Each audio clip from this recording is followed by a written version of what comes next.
अभी हमने जैसे कर्नल की बात की, सिस्टम मेमोरी या मैन मेमोरी हमारे पास दो हिस्सों में डिवाइड होती है, एक यूज़र स्पेस और एक कर्नल स्पेस। यूज़र स्पेस क्या है? यूज़र स्पेस वो स्पेस जहाँ पे हमारे पास हमारी एप्लीकेशन के प्रोसेस चल रहे हो, जैसे कि आपका एक कोई प्रोग्राम 1, प्रोग्राम 2, प्रोग्राम 3। अब ये प्रोग्राम क्या है?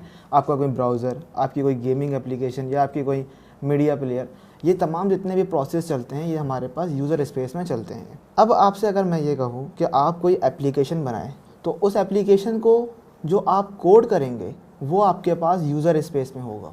अब आपने उस एप्लीकेशन में कोड कर लिया तो फिर डेफिनेटली आपने उसको रन भी करना है। एप्लीकेशन को रन करने के लिए आपको कर्नल मोड की ज़रूरत पड़ेगी या कर्नल स्पेस की ज़रूरत पड़ेगी, क्योंकि अब हमें हार्डवेयर एक्सेस करना है एप्लीकेशन एग्जीक्यूट करने के लिए या रन करने के लिए। तो ये यूज़र स्पेस से जो हम कर्नल स्पेस में आते हैं या यूज़र स्पेस से कर्नल स्पेस को एक्सेस करते हैं, ये हम करते हैं सिस्टम कॉल्स की मदद से।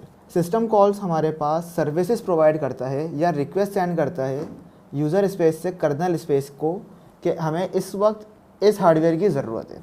और ये सिस्टम कॉल्स हमारे पास अवेलेबल होती हैं सी लैंग्वेज में। लिनक्स ऑपरेटिंग सिस्टम के अंदर हमारे पास स्टैंडर्ड लाइब्रेरी इस्तेमाल होती है इन्हीं कॉल्स के लिए, जिसको हम कहते हैं GNUC लाइब्रेरी। GNUC लाइब्रेरी के मल्टीपल फंक्शंस हैं, जैसे कि प्रिंट, जैसे कि राइट, या और बहुत सारी परमिशंस के मेथड्स, chmod या कोई sudo कमांड, ये तमाम फंक्शंस हमारे पास GNUC लाइब्रेरी के अंदर लिखे हुए हैं, जिसकी मदद से हम यूज़र स्पेस से एक्सेस कर रहे होते हैं कर्नल स्पेस को।